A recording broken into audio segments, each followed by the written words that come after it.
Afternoon, everybody, and welcome to our free virtual event from the New York State HIMSS chapter. Today, we'll be discussing improving patient outcomes through FHIR interoperability. Next slide, please.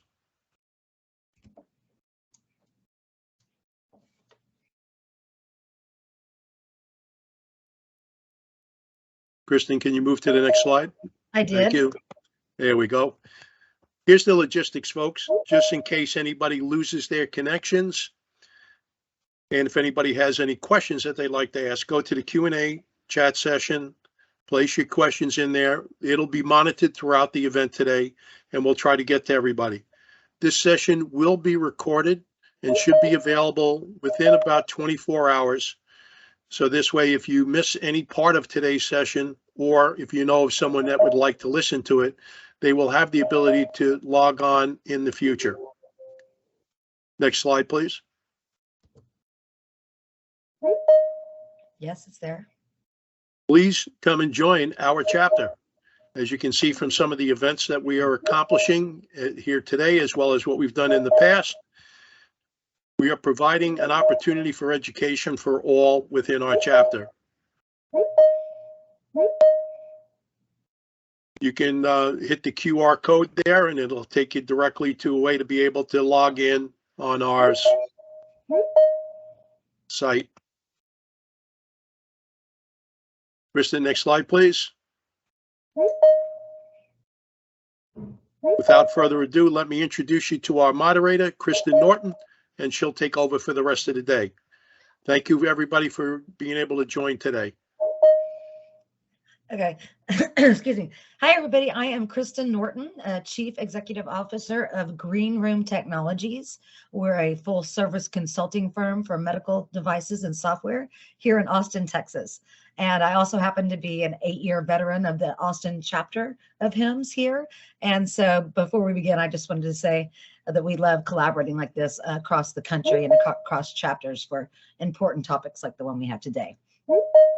And the topic today is improving patient outcomes in healthcare through FHIR interoperability. And our panel of experts are going to talk about data interoperability and the FHIR standard and how that is impacted in their organizations. To begin with, we're going to kind of backtrack a little bit and give some background on the development of the FHIR standard itself and the real world problems and technical advances that are incorporated into that process. Daryl Welk is going to talk about that. And then we're going to get more into how FHIR is being used in enterprise level products that are able to help large organizations like HIEs exchange data efficiently and safely. And then finally, we'll talk about how FHIR is being deployed in an academic medical center setting in order to ultimately improve patient outcomes. So our speakers today, and I'm just going to give a very high level introduction now, and then allow each of them to go to a deeper level when they begin their portion of the discussion. So we're going to start with Daryl Welk, who's from my team. He's our CTO at Green Room Technologies, and he's going to talk about the importance of the base FHIR standard and the ongoing process for how that standard is developed and brought into the world for use. And then we're going to speak with Mike O'Neill, who is the CEO of Medicasoft in New York and one of your chapter members. And he's going to talk about how standards are being incorporated into his enterprise level software, his platform, and how that benefits organizations for data exchange and what the underlying components of that are. And then finally, we'll go to Mike Berger, who is the Chief Data and Analytics Officer at Mount Sinai Health Partners. And he's going to talk about how FHIR is being deployed in his organization for real world problems. And with that, we'll move over to Daryl's presentation. I'll stop sharing and let you do so. Okay, thank you, Kristen. Let me bring up my slides here to share. Great, thank you. All right, let me know when you're seeing my slides, Kristen. I do. They're now in presentation, and so that's great. We'd love for you to take a few minutes to go over the problems, starting with created by limited health data interoperability and how FHIR is starting to solve that issue. You can begin there. All right. Yeah, thank you, Kristen. I'm excited to be part of this panel today with Mike O'Neill and Mike Berger. I appreciate the opportunity to talk about how FHIR is being deployed in the real world and to get feedback on what we should be doing in the standards community to move this thing along. My background, a little bit of my background, I'm Chief Technology Officer, Green Room Technologies, and we specialize in business viability through market and technology readiness. And I work with our clients in the area of interoperability, especially with FHIR. And this is an area where both the technology and the market are so important. That's why I'm excited about it, the panel today. I have participated in the HL7 FHIR Standards Working Group since 2014, but I actually started working on FHIR, on earlier standardization efforts going back to 1989. Working with SQL Access Group, if anyone remembers that. That was back in the early days of SQL and relational database systems. So we were working with database vendors like Oracle and Ingress to standardize SQL and to standardize the call level interfaces. I also guest lecture at University of Texas at Austin, where I lecture about FHIR and interoperability with graduate students. And I'll say some more about that as we move along. First, I want to kind of set the stage with what's the problem we're trying to solve. So we have three organizations on the screen now. We have a clinic where I have my dermatologist, a hospital where I've had surgery, and a health information exchange, which is an organization helping to move data back and forth. And then at the top, we have me on the left and my doctor on the right. So each of those organizations has an EHR. In the case of the clinic, it's Cerner. In the case of the hospital, it's Epic. And each of those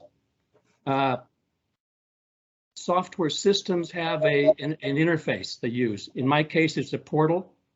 In the case of my doctor, it's the EHR itself. Similar kind of situation with insurance. So we have different insurance companies, different insurance coverages. Each of those has a software system that has to be logged into. So what we have is a lot of places where I have to log into to get information and where my doctor has to log into to get information. And when we get that information, what we get is really what we see on the screen. So we don't really have the data, we just have just this information on the screen. So, and then at the bottom of the picture, we need to share data. If I go to a new clinic, a new hospital, they want to find the data I had before and share that. So that kind of shows the problem, and from both me and my doctor. So the 21st Century Cures Act that was passed recently requires that these EHR vendors, Cerner and Epic, and the healthcare organizations that they are vendors for, have to make my data available, a subset of my data available via the FHIR API. So if we look at what that means, Cerner and Epic and the other EHRs are required to support the FHIR API. And I'll talk a little bit more about that in a minute. Is basically a REST API to access data according to the FHIR data model. Not only that, but they're required to support a framework called Smart on FHIR, which is a way of me giving my giving a third-party application access to my data. And by third-party app, I mean an app that's been written separately from Cerner and Epic that is I can buy or I can get through other means, and I give it the permission to access my data. And similar kind of thing with the insurance companies. So what we have now is the ability for me and my doctor, so I can get third-party apps to operate on my data as FHIR stored in my mobile phone or my desktop, and my doctor can have third-party applications that perhaps are doing clinical decision support. And in his case, those clinical decision support apps can be launched automatically from the EHR without requiring another login.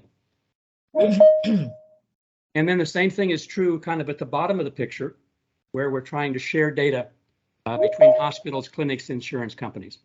So all of these arrows, there are commercial implementations of these arrows. In fact, they're required, the EHRs are required to support the FHIR API.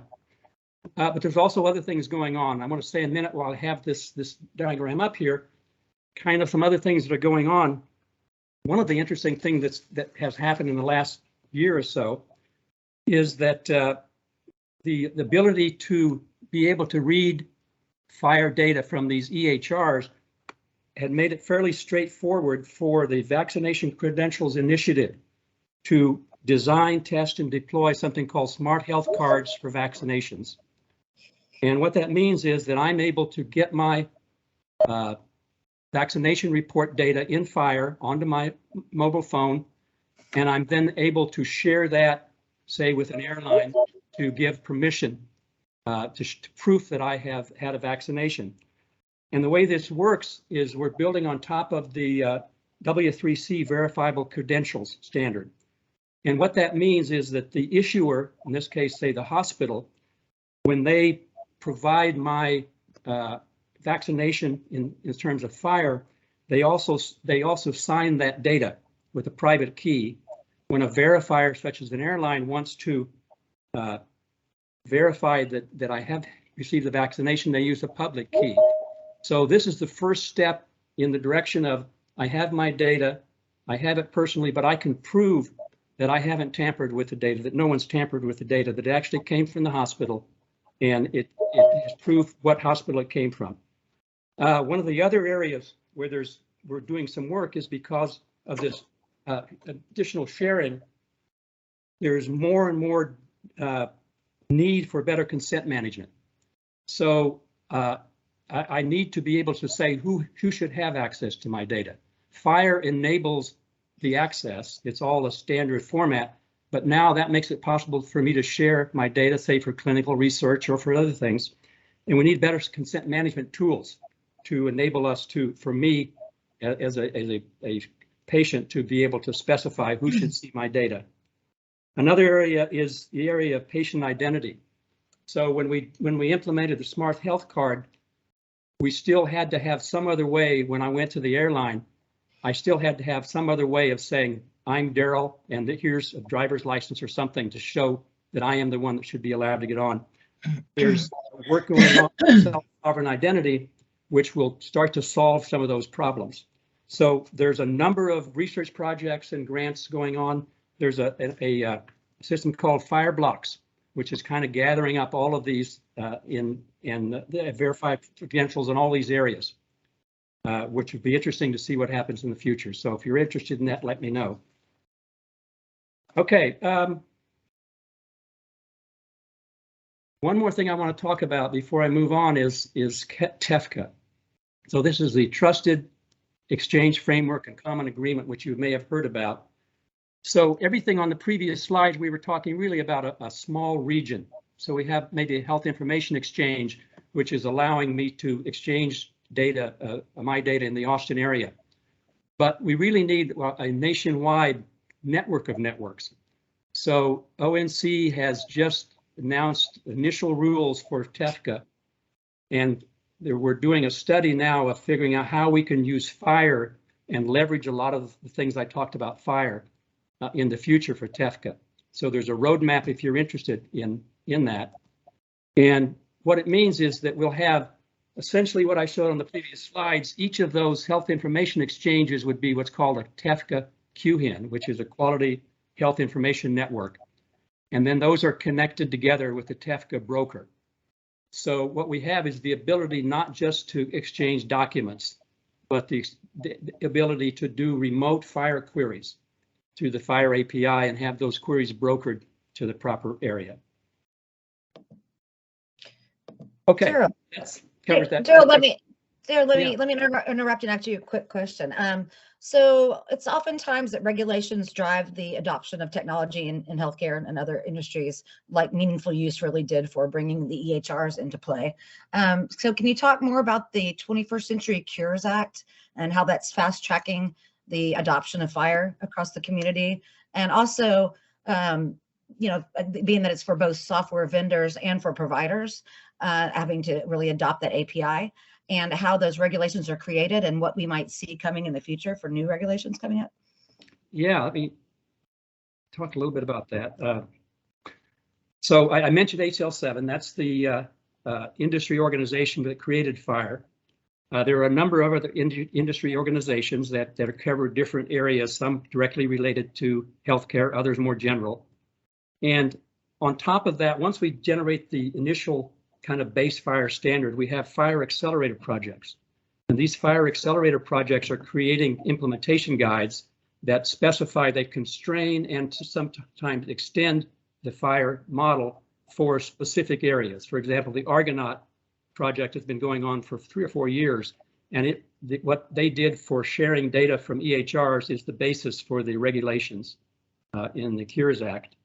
And then we have FHIR task forces. These are ONC level task forces. In this case, the interesting one is FHIR at Scale Task Force.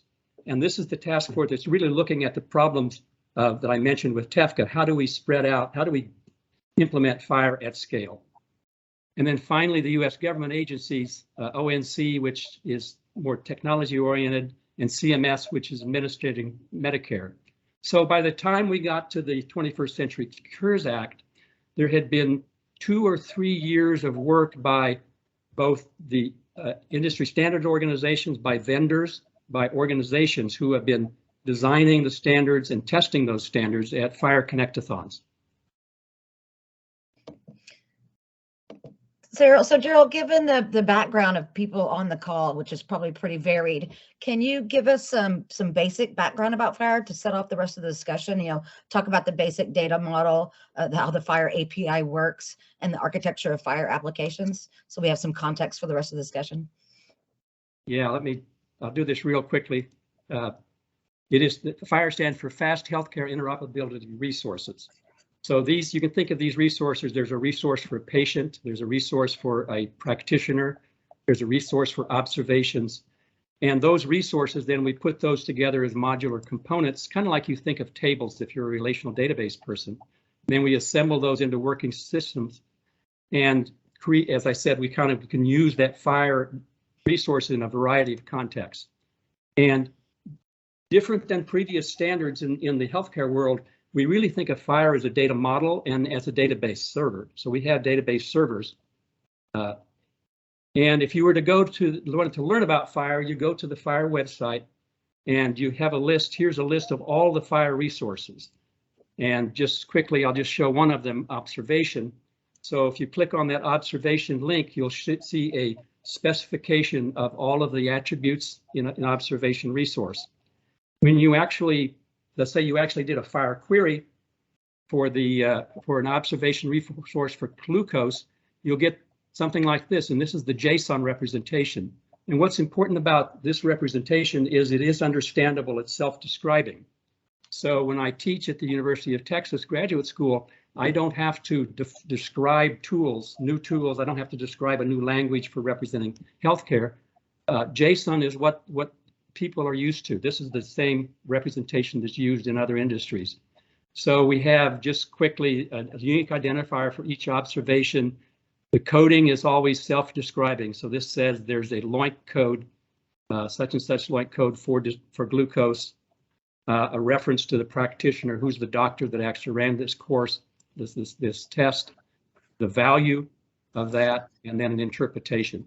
So if I go quickly through, this is the slide I use for the university, kind of describing how do you go about building FHIR applications. And it's pretty straightforward if you're a software developer who's used to REST APIs. So first we have EHRs, and each of these EHRs has been required by the government to put a facade on top of their existing system. So regardless of how they stored observations or conditions before, they're required to show those to the world as FHIR. So I can take that query I did to get to Json a while ago, send that to any of these EHRs, and I'll get a formatted answer the same. So you can implement an application, then say in JavaScript. That JavaScript app has a library for FHIR. You can use the FHIR REST API. You can use the Smart on FHIR API, which I described before. The CDS Hooks API is similar to Smart on FHIR, except in CDS Hooks, you have a clinical decision support module, and you're registering to the EHR, call my module when you get ready to do a prescription or when you get ready to discharge a patient. And then finally, we have a FHIR block representation, which is a more efficient way of storing the data, or of showing the data. We have a Smart on FHIR app gallery, which anyone can write a Smart on FHIR app and put it in that gallery. And then each of the EHR systems has a gallery themselves. In order to get into, say, the Epic gallery, you do have to go through a certification process in order to be part of the gallery. But once you've done that, your app is now available to access data in Epic. And then we have a number of other libraries, whatever language you're writing in, you can use those. We have, as I said before, FHIR is really a database. You think of it as a database. So we have 29 public test FHIR servers. So if you're writing an application in FHIR, you can test on the public servers. There are now a number of commercial FHIR servers out there. Google, Microsoft, and IBM have all bought into FHIR and have commercial FHIR servers and are building systems on top of those. And finally, the health insurance. Given that you've been involved in the FHIR standard working groups and the Accelerator projects basically since the inception of FHIR, can you tell us a little bit more about how those are going? Yeah. So we use this diagram real quick. We had before. As I said, the Argonaut project is very focused on the EHR data. How do I get data from the EHR? How does my doctor get data from the EHR to run his analytics, or for me to run my third-party apps? The Karen project is focused on individual patient access to their data, and specifically focused on insurance claims. The Da Vinci project in the lower right-hand corner is focused on how do healthcare providers and insurers work closer together. So things like pre-authorization built on top of FHIR. And then we have 3 or 4 other projects: the Gravity project, which is focused on social determinants of health; Codex, which is focused on cancer data; the Vulcan project, which is clinical research data; and the newest one is the Helios project, which is focused on public health. Got it. Okay, we're getting short on time, but can you quickly tell us about the evolving healthcare ecosystem? Yeah, I think I've talked about everything on the arrow here. The idea is on the x-axis, we're increasing data sharing. On the y-axis, we're increasing knowledge sharing. So we want to not just share data, we want to share knowledge. So we're building on top of the FHIR standard to have more and more semantics that we can share across the different areas. So this is an area where we're continuing to work in the standards organizations. That's wonderful. Okay, great. Thanks so much for that background. I think that really gives us context for the rest of the discussion. Next up, we'd like to have Mike O'Neill. And I want to introduce Mike and have him talk to us about his experience with implementing and marketing an enterprise level software product that leverages FHIR, and how it's being used in the community. And maybe start with an introduction of yourself, and then talk a little bit about how the ONC and CMS regulations are affecting you and your products.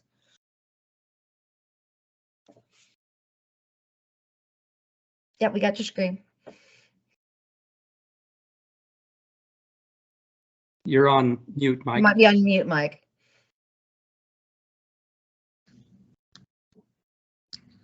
Okay, great. Well, somebody had to be that person and talk while they were on mute, so I'm glad I could take care of that. Sorry about that. I'm Mike O'Neill. I'm the CEO at Medicasoft, and I actually came to Medicasoft from the Department of Veterans Affairs, where I set up an innovation program that got involved in a lot of healthcare IT work and spent time working on things like patient access to health records and interoperability between the Department of Veterans Affairs and the Department of Defense and with the external community. And it's that interoperability and health record experience that I brought to Medicasoft, where we are a healthcare software company with a focus on interoperability, on healthcare data, and the use of FHIR in a platform that helps providers, that helps state HIEs, that helps payers gather data together for care delivery and for analytics. So with that background, I'm very happy to talk a little bit about the use of FHIR in enterprise class products. Thank you. Okay, let's go here. Okay, so when we mentioned some factors from the government regulation that Daryl did a great job in giving you an overview of FHIR and some of the regulatory and government-sponsored efforts that have helped promote it. I would say from a high-level point of view, the rules from ONC and from CMS have really given the market a push in the use of APIs and enforcing the accessibility of data. And I think that came in an environment where we in the industry already felt some push to increasing our ability to use data. No matter what your role is in the healthcare industry, you probably feel some form of a push to use more data, to access more data, to deal with more kinds of data, whether it's clinical, whether it's financial, whether it's social determinants of health, and so forth. As we who build enterprise products in the industry look at these kind of demands, there are a couple of areas where we really feel the need to extend the technology, to extend our products. I'll summarize them here very quickly, but the first is just a way to represent that data. How do we even inside our systems represent the various kinds of healthcare data that we need to deal with? More and more these days, we're looking at how do we exchange this data, whether it's internally between our internal systems or externally with other stakeholders. And then as we build systems in the environment of APIs and cloud hosted web technologies, how do we find a way to handle healthcare data that's compatible with the way we want to build modern healthcare systems? And FHIR, as it turns out, is really a great way to handle all three of these areas. I think, though, if we were to all look at what we may have done so far in our use of FHIR, we've focused pretty much out of the gate on the second one, on FHIR as an interoperability mechanism, as a way to exchange healthcare data, essentially adding a FHIR API to our current systems. This is not a bad thing, of course. This is progress. This gives us a standards-based way to exchange data in the many forms that Daryl showed you in the use cases that he covered. So this is actually a great thing. I think there's much more room for opportunity and things that we could do in the future. But starting with FHIR as a mechanism for data exchange is really not a bad first step for the industry as a whole. Right, agreed. Can you talk a little bit more about that, then, your specific ways that you're using FHIR for exchange of patient data for your customers via the API? Sure, absolutely. If we look at a high-level view of how we might view our current environment, if you look at on the left side, we have individual systems that were built to handle their own data and the exchange of data. Yes, I included a fax machine because many times we have custom ways, even paper-based ways of exchanging data. When we add things like you see on the right-hand side, where patients would like to get more access to their data, we'd like to exchange it between healthcare systems. When FHIR enters the picture, the first thing that we think of is using FHIR for data exchange. So we might think in terms of FHIR enabling those current systems. And if we look at that from a block diagram level, from what does that mean to my existing systems, my existing enterprise products, more often than not, you take the approach to add a FHIR API next to or on top of, or however you like to think of it, your current system. There are FHIR servers that, even open source FHIR servers that you can get, deploy in your environment, and then map your current data to FHIR and expose it, is the term we use, via a FHIR API. And this does a couple of things. From a regulatory point of view, this can check the box. This can get you in a position to say, I have health records, I'm making them available via FHIR API. We might talk in a few minutes about the other things that need to go around the FHIR API. This is a good start. It also may, for applications or other systems that are ready to receive data via FHIR API, this can put you in a position to do that. It does leave you with a few challenges. If we were to look at this approach in this previous system, if you add a FHIR API to each system that has data, you still have data silos. You haven't aggregated data. You've made it a little bit easier to exchange data between systems. And you still end up with proprietary data sets that have to be maintained in terms of their mapping to FHIR. That's something that will always be a technical debt for you to manage. And the last thing I would mention here, again, I'm mentioning some of the challenges, not to say this is a bad approach, just that it's a good first step. What are the additional things you might need to address? Adding a FHIR API like this makes it relatively easy to for people or applications to read your data. It's a much different challenge to write data back via the FHIR API and then back into a proprietary system. Right. Yeah. So taking it beyond that, I mean, that's a very good expression of how FHIR is being used today for its basic functionality of data exchange and what the challenges are. But you guys there at Medicasoft have taken it really beyond that to the next level and used it as a form of a basis for a healthcare data platform. Can you get more into that, into the what you could build on the top of this basic functionality? Yes, sure.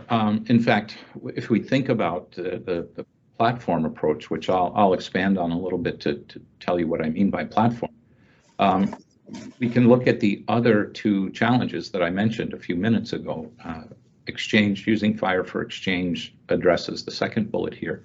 But if we look at FHIR as a way to represent data and store it as a data model, FHIR can help you represent healthcare data in a clear, easy to use way. And again, as Daryl mentioned, FHIR as a standard includes things like a RESTful API, and it's built really, the standard is built and designed to be implemented by developers using current technology. So a FHIR-based system actually makes it easier for us to develop products and services that fit with the modern IT technology that we'd like to use these days. So honestly, it would allow us to, instead of taking a let's exchange data between existing systems kind of approach, to move over to the right-hand side here and say, if I could put my data together, if I could aggregate it in one place, if I could represent it in a standard way, if I could share it in a standard way, then I can make it accessible to patients, to other providers, and to the payer community to serve their use cases with the kinds of cloud-based technology that we'd like to develop these days. To do that, I thought it would be worth spending just a minute or two on FHIR as the data model. It may sound a little bit strange because Daryl took some time to describe FHIR resources and how elements such as patients and medications and immunizations and so forth are represented in FHIR. But as I mentioned, an awful lot of what's being done in the industry today is to start with your EHR data model or your health system data model mapped to FHIR when I'm sending it to another party, but I keep data in my proprietary system. What we mean when we talk about a FHIR-based platform or a native FHIR platform is that we actually take data from these multiple sources, map that data to FHIR resources, and store data in the FHIR format. And a couple of things are worth noting. First of all, we generally think of FHIR first for clinical data, it's most common use, but FHIR as a standard comprehends other types of data, including claims data, including data that may come from patients and the devices that they use personally, And as a standard, it's easy to extend to handle data under the social determinants of health umbrella. It's a very consistent, coherent, complete model for handling all kinds of data. When you have use cases that maybe the standard has not addressed yet, FHIR has built into the standard a structured way to add extensions so that I can add the data that's unique to me, that's maybe not part of the standard yet, but it gives you an open standards-based way to deal with the data, even though the FHIR standard overall has not yet encompassed it. The last thing that's worth mentioning when we talk about data and data models across the enterprise is the larger your enterprise, the more systems that are involved, the more types of data that you use, understanding where your source of truth is for your data, understanding your governance, how you modify data, who has the right to modify what, and how do I track it. Having a single common data model across the enterprise really is a great platform for data management and data governance. Mm-hmm. While FHIR is a huge leap forward, obviously, for utilizers of a healthcare platform like yours, there must be other service and things that add on to that. Can you describe a little bit of that before we switch to the next topic? Sure. So when we talk about platform, I'm glad that you mentioned it, Kristen, because we can zero in on how we store the data, and that's obviously a crucial part of any kind of enterprise platform. But we need to also think about what other services go around the data model. And on the slide here, on the left-hand side, we can see some services that operate on the data. When we are going to aggregate or integrate data from multiple sources, we may need to do some data transformations. This can be as simple as code set mapping. Your EHR may use a local code set to encode certain values, but the FHIR standard would prefer that we use a national standard. So you may go from a local way to encode medications to RX norm or a national standard. These kind of data transforms are a service that a health data platform would offer. Right. Go ahead. Sorry, Kristen, go ahead. No, I didn't mean to interrupt. I was just saying thank you. Great. And from there, you can imagine there's other things you may do to data, that you can do more complex data transforms than simple code set mapping, can establish a terminology service so that you can get standardized nomenclature across your enterprise, across all the sources of your data. If you're going to aggregate data from different sources, you will eventually run into duplicate values. So how you handle deduplication, we would consider a service as part of a platform, especially when we deal with things like claims data, dealing with the fact that a claim may get updated from time to time over quite a long period of time. Understanding versioning of data, understanding the history of changes is another service that's data related. What I put on the right-hand side of the chart are other services that are involved with how you manage your data or how you manage access to it. As soon as we are talking about bringing in data from multiple sources, making sure that I understand which patient is which, and that I've done accurate patient matching, so that as I aggregate a longitudinal record, I'm certain that I'm not mixing data from multiple patient identities. So patient matching is a critical service. And from there, there are things like managing consent when we're sharing data, understanding patient preferences and what can and cannot be shared. API support is actually a general category that I listed here for things that are involved with allowing other people or organizations to access your data via API. The FHIR standard provides a great way to use a RESTful API to access data, but you need to think about things like, how am I verifying the authenticity of an application? How am I authenticating and authorizing patients? Things like the Smart on FHIR standard that Daryl mentioned provide a framework for doing this. But those services, what is the authentication server that I use, for example? These are services that belong as part of a platform that go around the API and make it usable in the real world. Great. So that's great. Thank you so much. Now that we've basically gotten to talk a little bit, oh, did you have another slide?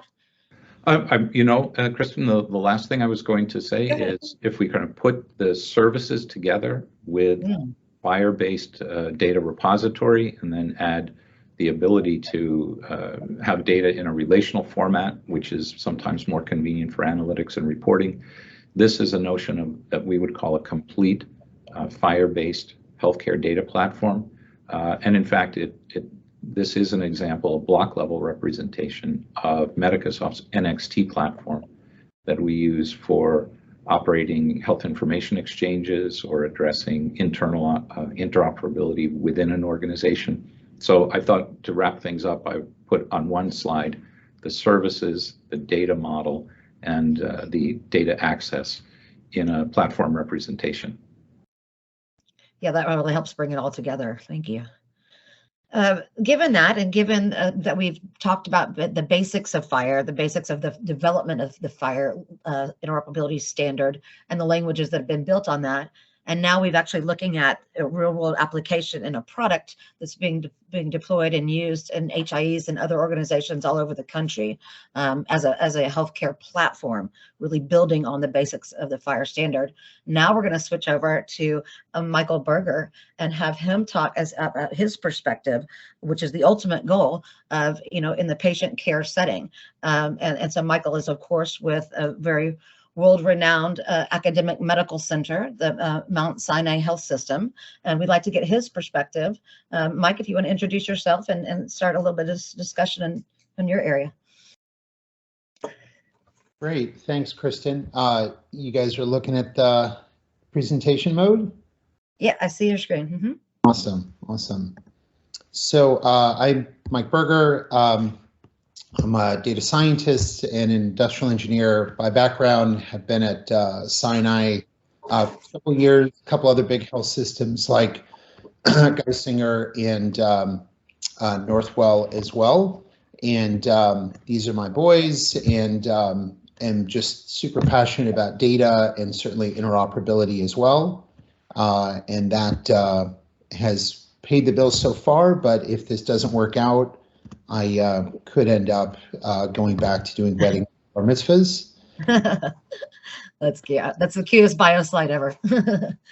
So let me talk a little bit about why. I mean, it's awesome that going after Daryl and Mike, like I don't really have to talk a lot about the nuts and bolts of this, but I can talk more about the why. Why, or really, why do we want to exchange healthcare data? You guys are seeing this okay, right? I'm yep. seeing some weird things on my end, but we'll make do. So, why do we want to exchange healthcare data?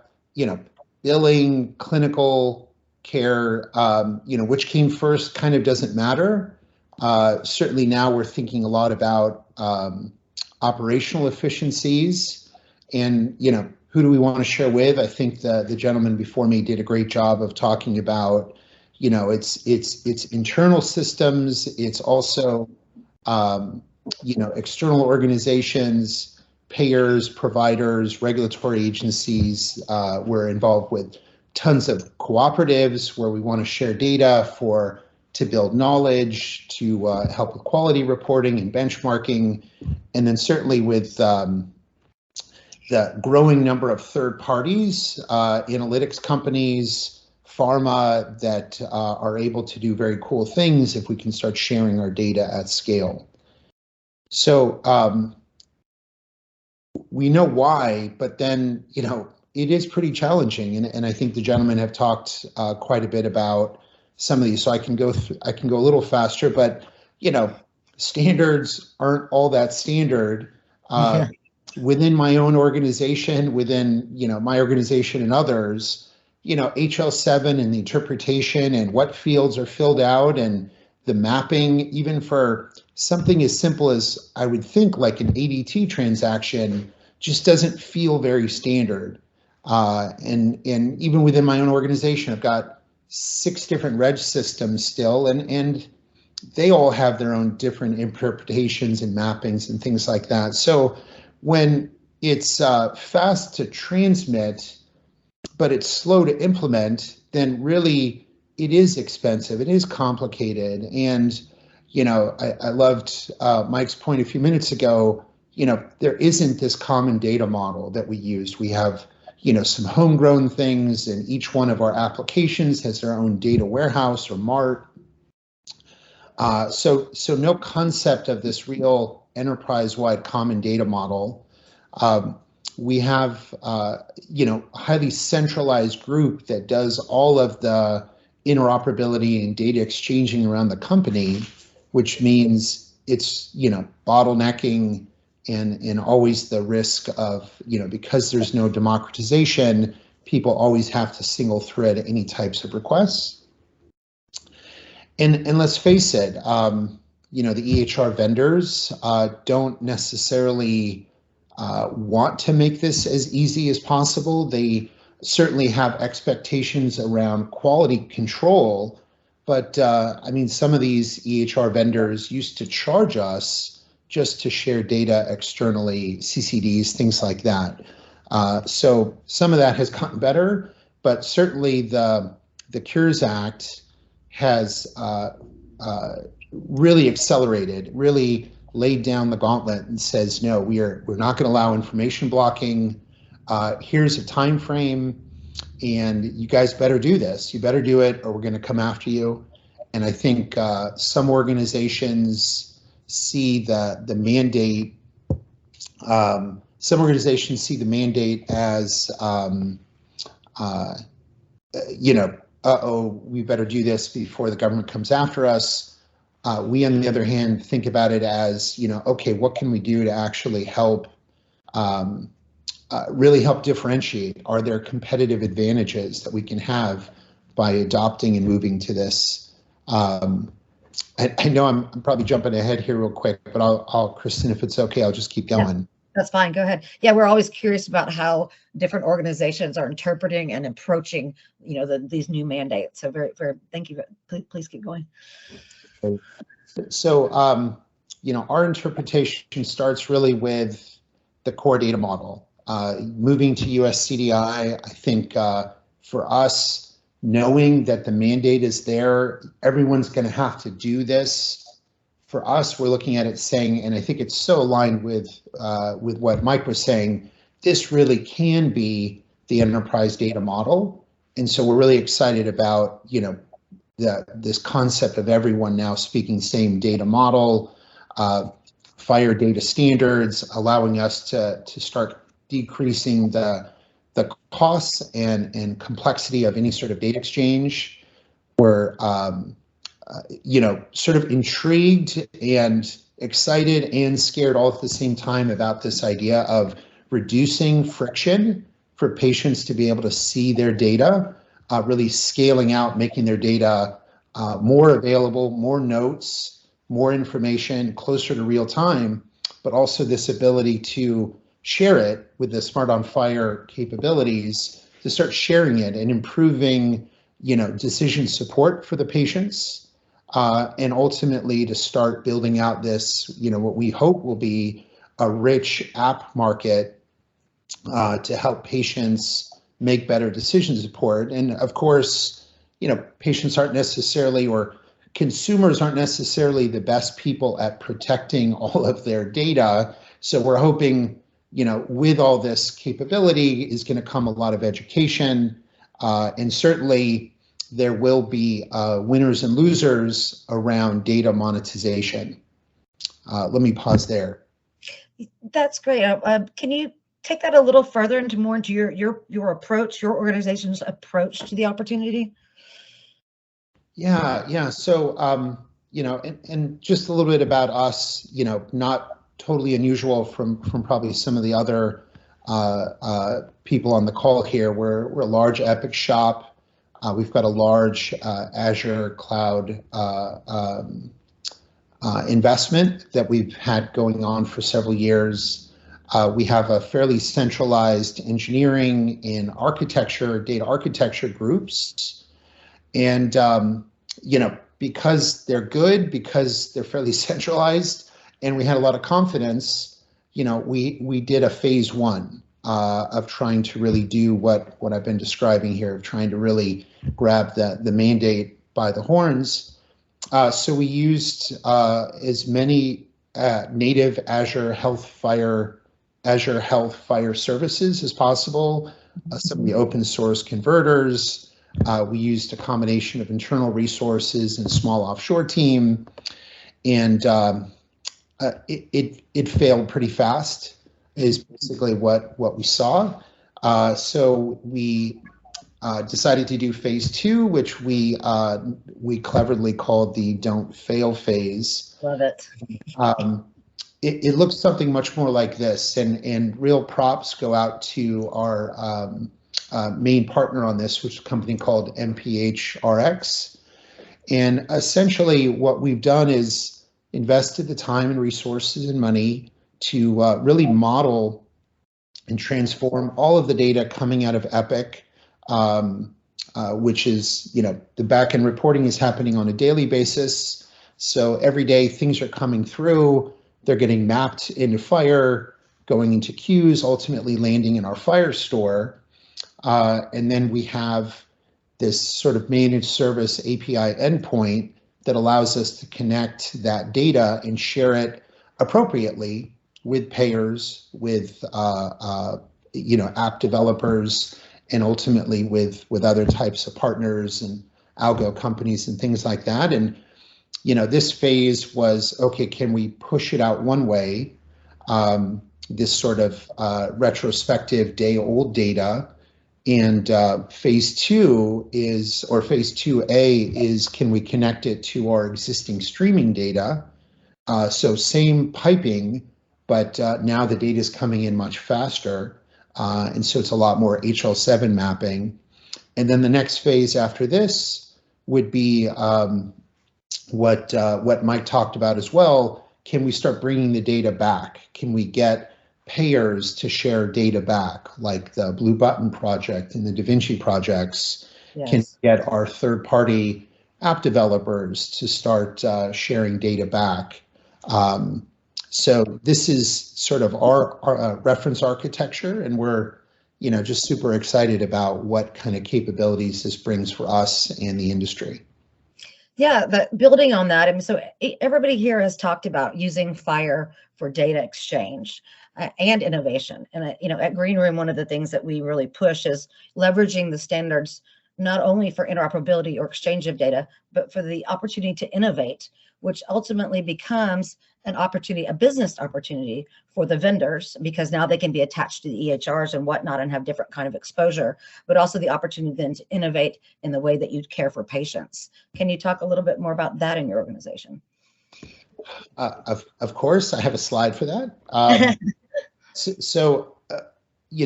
We are so excited about this. Just again, not just about the regulatory compliance and possibly additional efficiencies. This really is about innovation. So we have internal DevOps teams, we have analytics and data science teams. If we can get them better access, easier access to pre-modeled longitudinal and streaming data, start centralizing that at scale, then they can develop things once, they can productize it, they can sell it to other FHIR customers, they can roll it out to other parts of our organization more efficiently. Just a ton of value, even just with internal development. As we think about sharing data with these third parties, these quality and academic cooperatives, I'd really love for us to start moving past, batch file exchanges and REDCap and start thinking about, can we, put leashes on the data? Can we better control what data they're getting? Can we see what they're accessing rather than just dropping it into an FTP server and hoping that they pick it up? We want to work with third parties. We think the industry is just at the precipice of being able to create predictive models for just about any and every possible chronic condition, especially as we think about SDH data and genetic data. So we want to get in there. We want to make sure that we can partner with these algo companies to train their models, to test their models on our data. We want to be as standardized as possible and avoid all of the homegrown extracts that has sort of plagued the industry for years. IoMT or IoT devices, it seems like they've been ready to go via FHIR, but most of the industry is still living in HL7, but we don't think that's the efficient way to do it. We're hoping to stick with IoT devices and push them to keep going via FHIR. It makes it easier to fit into our ecosystem. And then ultimately, we think there's going to be all this really cool development. And I think Mike hit on it. How do we de-identify? How do we build risk scores and predictive models? How do we build digital engagement?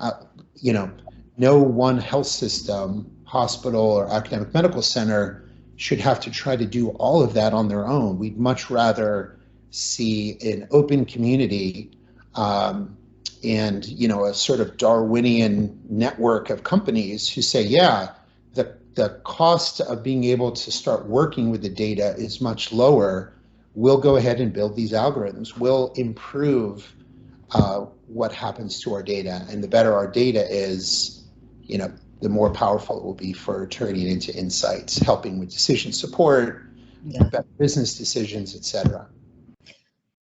Yeah, this slide should really help inspire vendors that are online now watching us to embrace, commit to embrace the standard in order to use it to benefit their customers and their customers' customers, which are the patients, but also their own business. So I appreciate you going into that.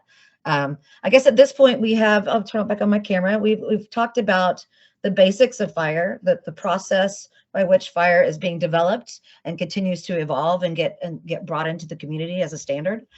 We've talked about how that standard is being brought into real world products like Medicasoft, which are out there helping data exchange for multiple types of organizations, and how an academic medical center is now employing the standard as well to help patient outcomes. Given that we've gone through those three basic topics, I guess we can turn to questions. If anybody from the audience has a question. Let's go look at the chat. Let's see if we have anything out there. So has anybody that's watching seen a good question come through? Oh, here we go. I see Helen has a question. Helen, she would like Mike Berger to explain his challenges at Mite-Sinai with the practical approach to solving the FHIR standards. What challenges have you experienced? Have you been trying to implement this in your organization? Yeah, I mean, so compared to the challenges of not having FHIR and the challenges of HL7 and a not so standardized set of standards, I'll put a pin in that one and just focus on how what sort of challenges have been involved with implementing FHIR. Like I had mentioned, we did try to do it on our own with a little bit of help from Microsoft and just trying to use as much Azure services. That just didn't work. The size, the amount of data that we need to convert, it just didn't make sense. It didn't work well for us. So finding a managed service offering like MPHRX has just proven to be awesome so far. Kind of helped us take that next phase where we can actually really, I don't want to be in the business of having to manage keys and trying to figure out all the different ways to interact with third parties. I'd love to have it be a single service offering and then, lots of different use cases that can leverage that data. That's really what it's allowed us to do. Got it. We had a question a while back about Minerva. So the question is Minerva a FHIR server similar to Microsoft with additional reporting? The question, a little bit more detail about Minerva, if somebody can answer that. Yeah, Minerva, I believe, is the MPHRX FHIR server platform, and I do believe that's taken from open source and then turned into their product. It allows for the administration, and I imagine there is some, a whole set of services like what Mike had talked about in the NXT platform. I think there's probably a subset of those that are built into it, MPIs and things like that. Got it. Thank you. Then we had another question, maybe Daryl, about Blue Button and the Karen project. Could somebody talk a little bit more about that, specifically about sharing data back?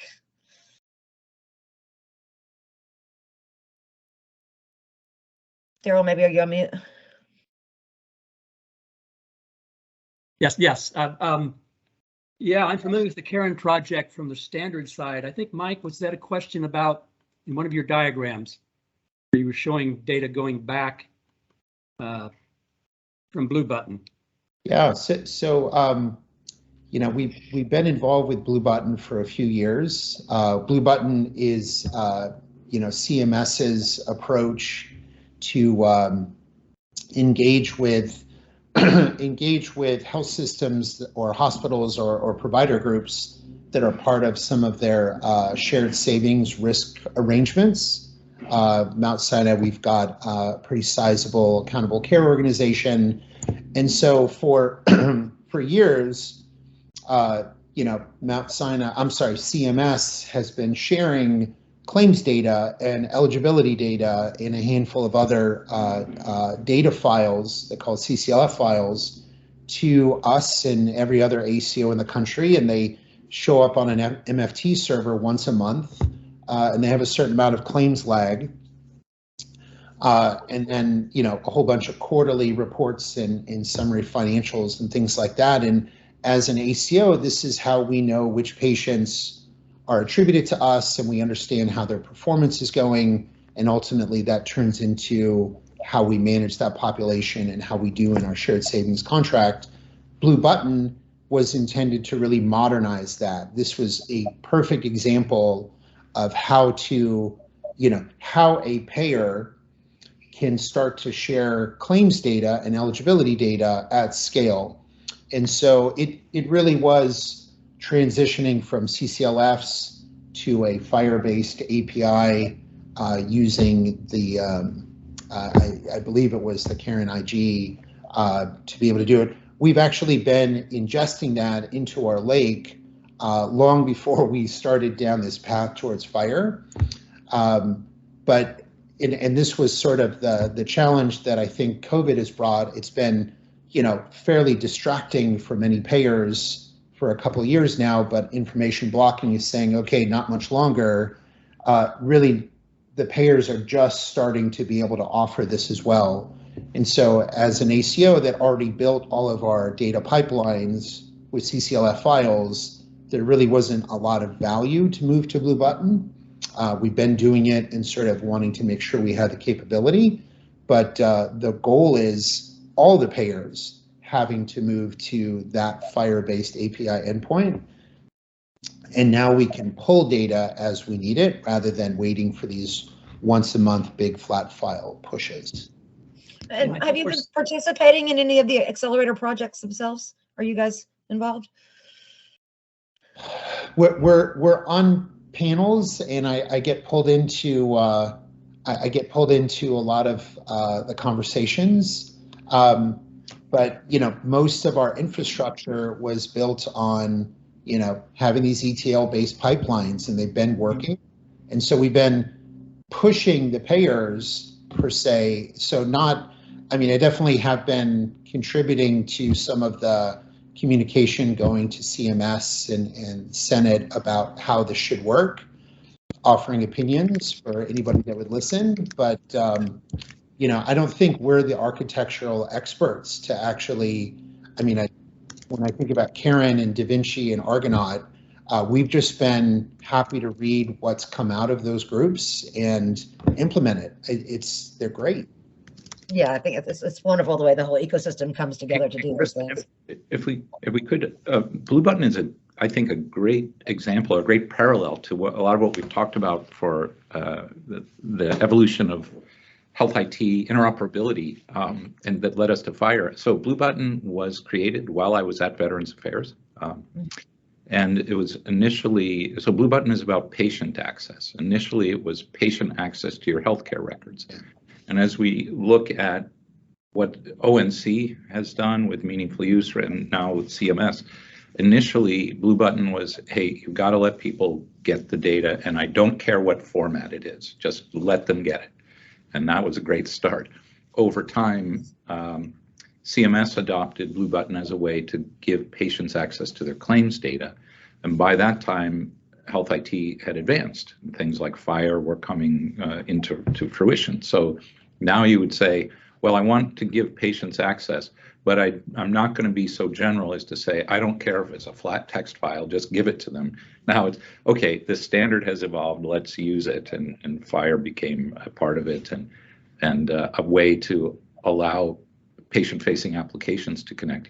Well, that story is very much a parallel to what the three of us have talked about here, from diagrams like mine where I put fax machines on, where we've gone from, I need the data, and if it's on paper, okay, and I'll deal with it, to electronic, to document-based exchange. And I hope we're all moving towards, hey, let's use APIs as a way for modern health IT systems to exchange just the data that I need when I need it. So, but I think Blue Button is a great parallel to how we're advancing with FHIR.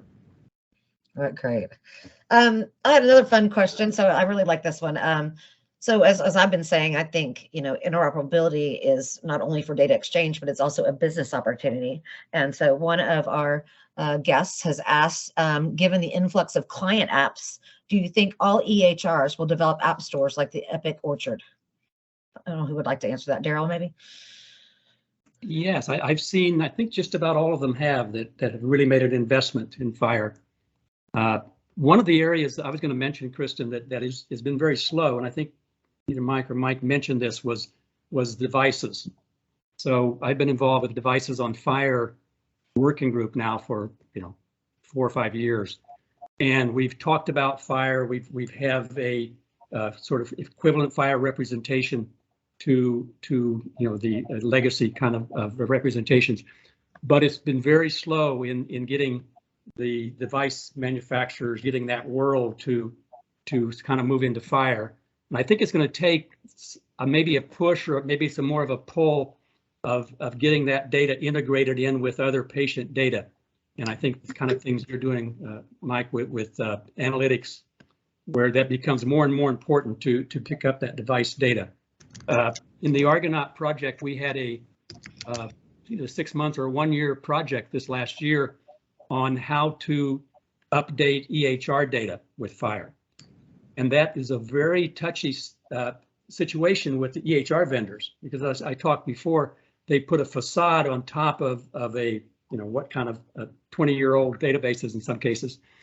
And when we talk about now updating, if you're familiar with any kind of database system, updating is much more difficult than reading. Yeah, right. So there are a bunch of sort of process sort of things around that. So this whole idea of getting foreign data into an EHR is a very difficult thing. And that's why I like hearing Mike Berger and Mike O'Neill talk about sort of opportunities, other opportunities that don't involve sort of directly changing EHRs. I think that's where we're seeing with our clients, the kind of thing they're looking at, and that's what with the third-party apps and the FHIR, the start on FHIR galleries. I think it's a way of sort of dragging the EHR vendors in.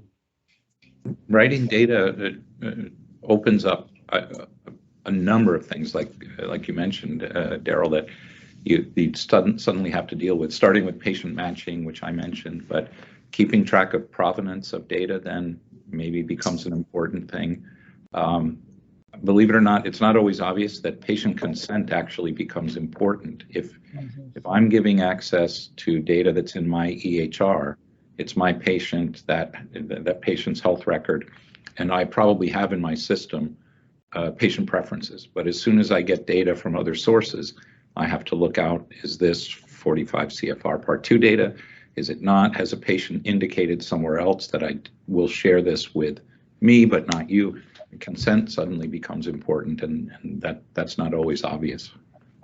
Yeah, I agree. Patient matching, patient identification, and consent, granular consent for purpose is hugely important to this whole endeavor. So thanks for mentioning that. If there's not any more questions, does anybody else see a question out there that I'm missing? All right, I think that wraps it up. Go ahead. There's one thing we might mention, Yes. when Daryl, we've all touched on the standards work and so forth. One of the things that I think you find when you do things like certify your API, so for folks who have an API and are doing certification, I think that the certification process and even some of the standard itself is a little bit tied to one system, my data, my API. The minute you aggregate data, when we were talking about writing data or aggregating it, reminded me of it. Even certification is not quite up to that use case where I've got, if I'm aggregating data, I'm probably, not to dive into too much of the weeds, have an identifier for the patient for each system. And then somehow I'm saying, well, I know this patient by 1, 2, 3 here, 4, 5, 6 here. When you certify, you actually can't present those kind of identifiers. You have to say, well, I have one patient ID. It's some work that for the certifications bodies and maybe even the standards group, that I think that's one more step we could make is what does the API need to look like to support an environment where the data could have come from any number of systems. You can't guarantee that this API is tethered to one EHR, let's say. So it's another evolution that the standard and the industry could collaborate on. And I think some of that is being worked on in the FHIR at Scale task force. Yes. That I talked about. That's one of the problems that's just aggravated. You know, when we talk about FHIR at scale in gathering data from remote places. So I agree that it's you know, in the standards committees, that's why in the standards committees we have good technology people.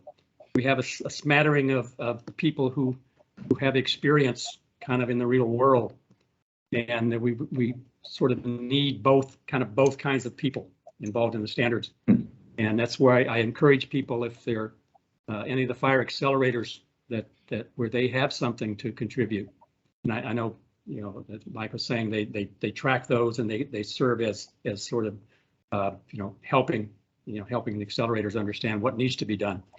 But if you have people in your organization who have that balance of experience in healthcare plus technical knowledge, you know, we really need those kind of people, and we try to make an environment in the standards committee where they're, in a way, they're donating their time, but they're also, you know, moving their company ahead. So when these things do break loose in the market, then you're ready with a product, or almost a product, or at least you have good knowledge of it.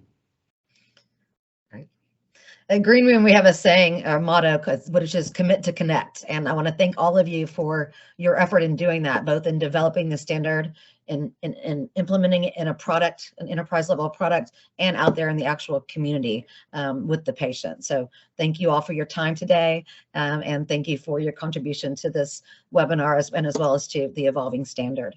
And thanks to HIMSS, thanks to New York HIMSS for having us all. We appreciate the opportunity to present. Fantastic, Kristen. Thank you very much for setting up as the moderator for a great panel. All three gentlemen, Michael Berger, Michael O'Neill, and Daniel. Thank you very much. The insight was fantastic, and we had some great questions out there.